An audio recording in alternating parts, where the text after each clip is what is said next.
So while he's getting that set up, I saw somebody said they just finished Owen. So that was Tony Rich's first book in the Tudor trilogy, which lays out how a Welsh squire married the queen, the Dowager Queen, and is fantastic. And then he has continued the story on, and he's up into Elizabeth's reign now. So Tony, are you here? Hello, can you hear me? Yay! Oh, look at your background. That's so cool. Have you seen it before somewhere? Does it look kind of vaguely familiar? Oh, that is awesome. I gotta take a picture of that. That's so cool. Yeah, well, I'd like to say hello to everybody from Tudor, Wales. It's 6 o'clock at night here and it gets dark in an hour.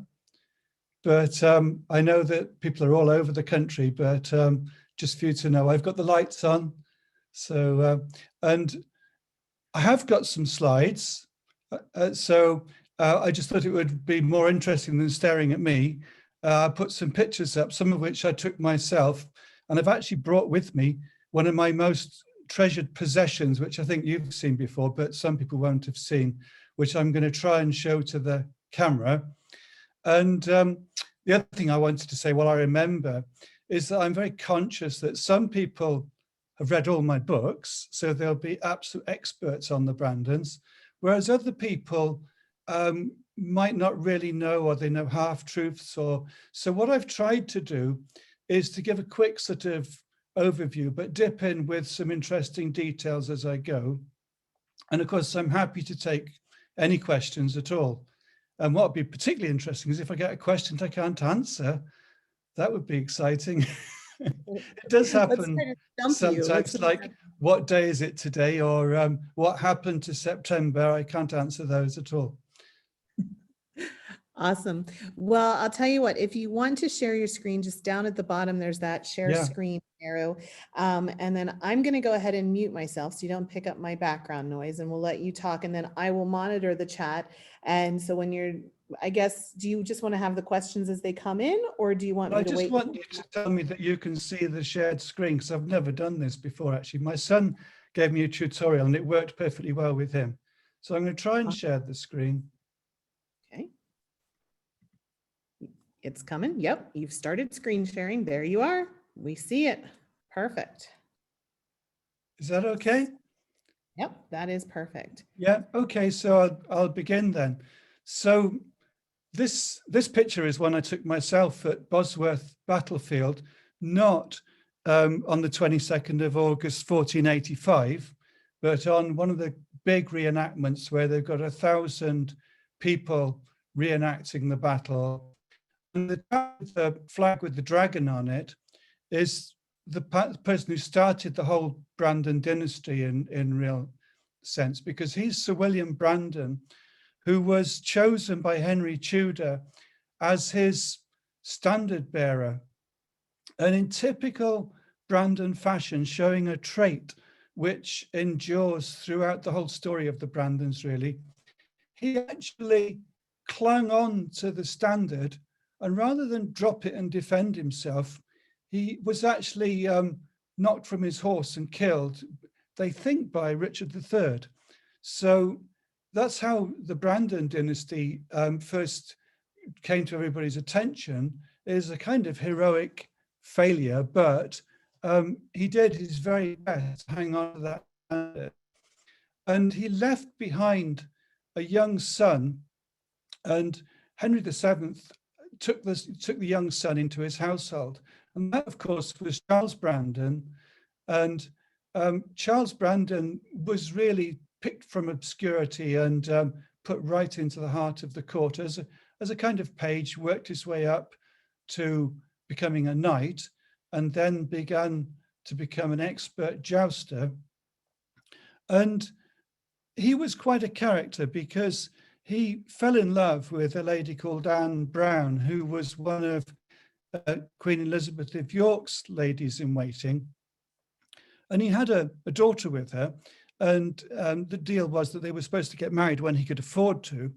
And sadly for Anne Brown, he thought of a better idea, which was that he would marry her 43-year-old aunt called Margaret Mortimer, who was a wealthy heiress and had lots of lands.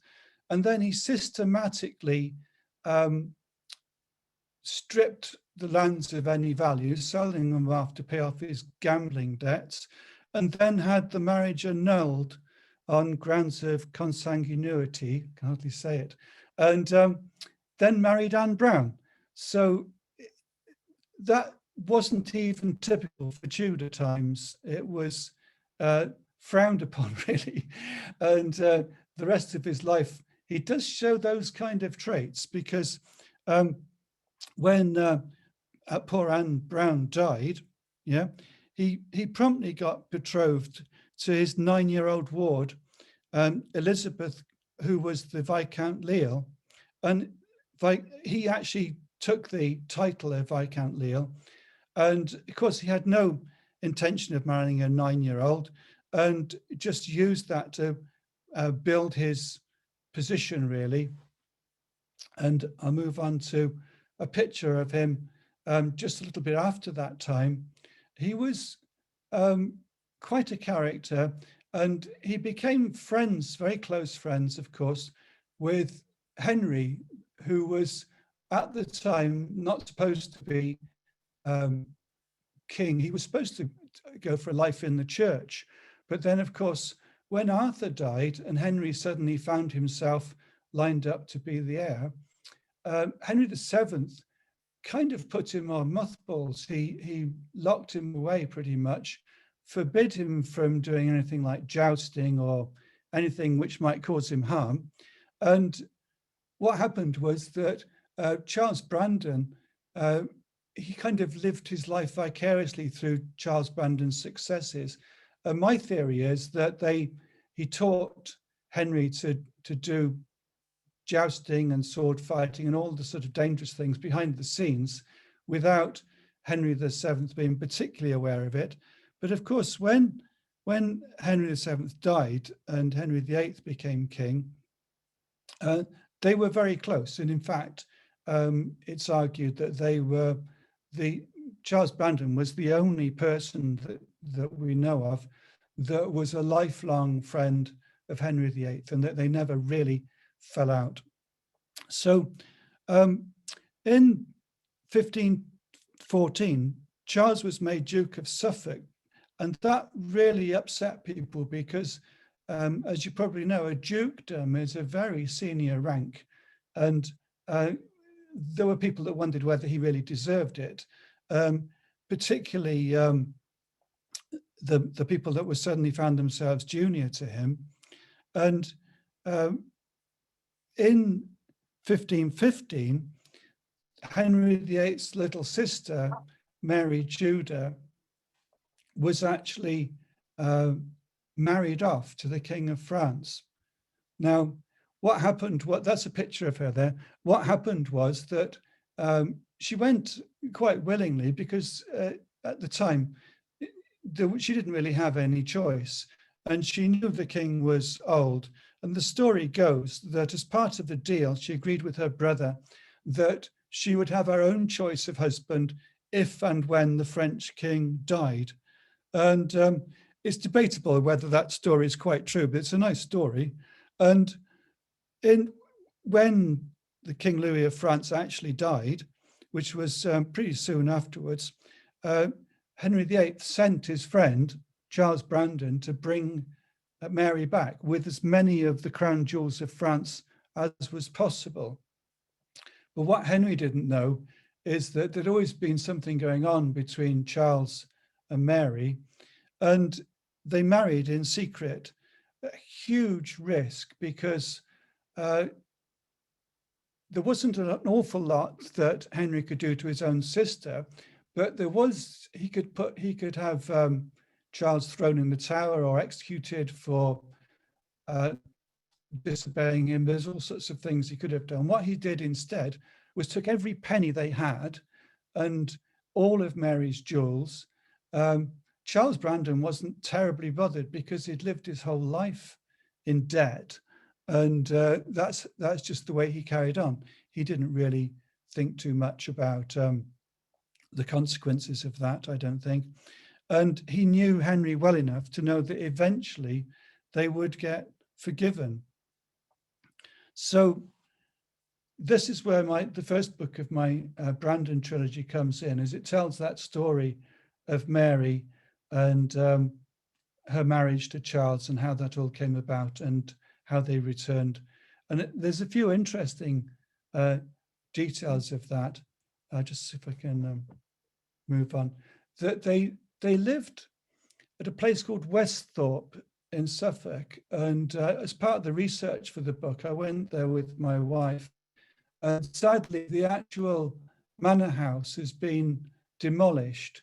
But this picture is of the Tudor bridge across the moat. And on that Tudor bridge, there are Tudor roses, and there's the lion emblem of Charles Brandon. And you can get a real sense of what it would have been like to ride across that and see the magnificent manor house in front of you. And the front of the manor house had, there's a lot of detail recorded about the history of it. And it had a big gatehouse and towers, but the whole thing was covered in terracotta. And when they drained the moat, they found that most of the terracotta had actually been thrown into the moat. And this is a piece of it, of the actual terracotta from Westhorpe, which shows Charles Brandon's lion emblem that he had. And there's a Tudor rose. Now what I'm going to try and do, if I work out how to stop the share, and then how do I get back to me again? We do see just you now. Can you see my bit of terracotta? Yeah, so that is a bit of a mullioned window from Westhorpe, which is one of my proudest possessions. And it's absolutely amazing to hold it in your hand and to realize the history of that, because it's quite likely that not just Charles and Mary, but all sorts of people would have seen that mullioned window and perhaps even looked through it. I'm going to try and go back to my shared screen now. Can't see it now. There it is. Yeah, now you're there. You can see it. Yep, we see it. Yeah, so I've gone forward a couple of slides. So everything was going quite well, really, because the marriage between Charles Brandon and Mary Tudor worked out really surprisingly well. And what happened was that Mary had always suffered from what she called a pain in her side.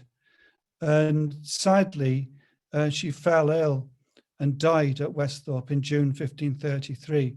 And it's interesting because at the time, she was one of the few people that dared speak out against Anne Boleyn, largely because she was put up to it by others, but also that she resented the way that her good friend Catherine of Aragon had been sort of pushed out by Anne Boleyn. But after Mary died, then Charles did a very unexpected thing, because he had a 14-year-old ward. Oh, that's a picture of Mary's tomb, by the way. You can visit that in Bury St Edmunds, and there's a picture of his 14-year-old ward, who was Catherine Willoughby. Now, Charles typically was absolutely broke by then. He'd spent all of his money, and although he's still a major landowner, he was a bit too casual with his tenants and let them get away with not paying the rent when they should have done, and things like that. Catherine Willoughby was one of the wealthiest landowners in Lincolnshire, and she was lined up to marry Charles's son, but he decided instead that he would marry her.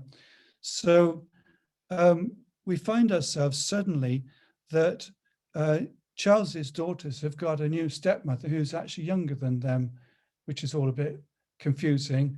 But Catherine seems to have taken to it in good spirit. And when I started all of this, I knew very little about her other than that basic story. So what I did, I immersed myself in the world of Catherine Willoughby, and that was the third book of the trilogy, which is to follow Catherine's story right from when she first meets Charles Brandon through to the coronation of Queen Elizabeth I. And what that enabled me to do was to have a continuous thread all the way through from the very first meeting between Owen Tudor and Queen Catherine of Valois, right through the Tudor dynasty, right up to the Elizabethans. This is a picture of Catherine's home, Grimsthorpe Castle in Lincolnshire, which is where Charles Brandon kind of semi-retired, but he worked right up until his death. And it's fascinating because those sort of square buildings, this is from the back, by the way, the front of it has been remodeled in a Georgian style, but those kind of square buildings are the actual Tudor rooms. And you can stand in the very room where Catherine Willoughby spent her last years. And also her private chapel is within the castle. And that's been kind of returned back to its original state.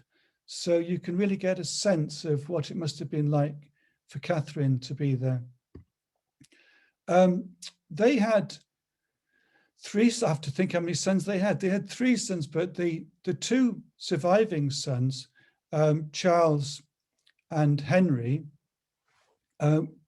went to university in Cambridge. And there's a very topical connection here, which most of you will be aware of, because pandemic swept the country and they were suddenly put into emergency isolation. It was the sweating sickness, we believe, and the symptoms, just as now with the current pandemic, were kind of debated but generally understood.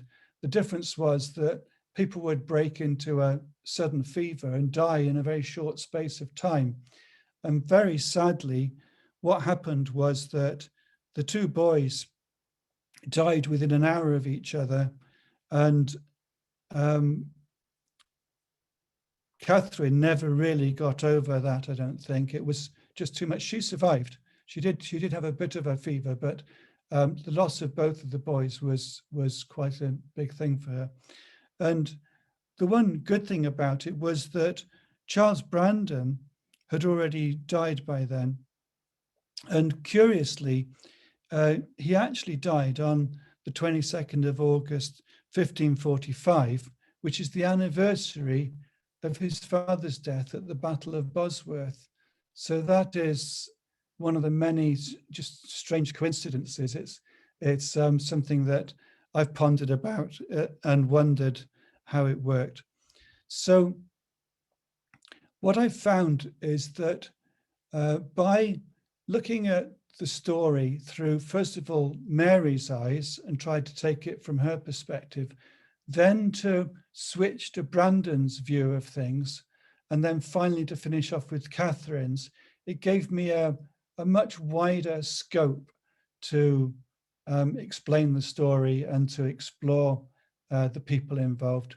And each of them has a different take, of course, on Henry VIII and what they think about him. And the Tudor court generally is seen very differently by each of them. I'll stop this PowerPoint presentation now.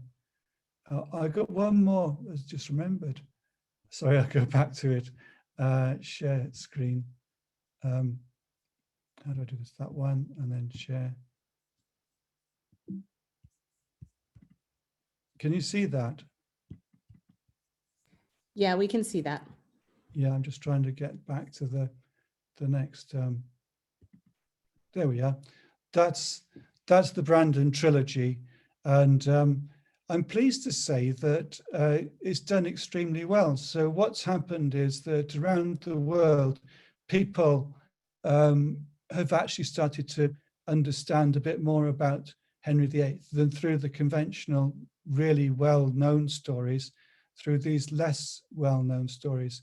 And I think it's fascinating that Charles Brandon grew up with Henry when they were boys and then died a little while before him. He asked for a modest funeral, and Henry completely ignored that and had him buried in St. George's Chapel in Windsor Castle. And it was quite strange to go and visit his tomb. We actually had trouble finding it because what they'd done is they'd placed a bench on top of his tomb. But if you stand at Charles Brandon's tomb, which is just by one of the doors, and look across, you can see Henry VIII's tomb. So they ended up buried almost side by side. It's kind of parallel with it in Windsor, in the St. George's Chapel. And you get a real sense then of the continuity and the way things worked. So what I've got on to do since then, because Catherine ends with the coronation of Elizabeth I, I decided that I would do an Elizabethan trilogy. The trouble was that so many books had been written about Elizabeth and her courtiers that it was a job to try and find something original. And what I stumbled on was that there are very few novels which tell the true story of Sir Francis Drake and his curious relationship with Elizabeth I. So that's what I've done. And during the time it was with my editor, the Black Lives Matter campaign was sweeping the world. And I realized then that people might not take the trouble to find out that Drake actually released any slaves that he caught and respected them greatly, and in fact made his fortune by working in partnership with escaped slaves. So fortunately, it seems to have worked out okay, because I did hesitate to actually release the book, but people are learning now about the true story of Sir Francis Drake, and all I'll say is that virtually everything I was taught about him turned out to be wrong. So I'm happy now to take any questions if anybody's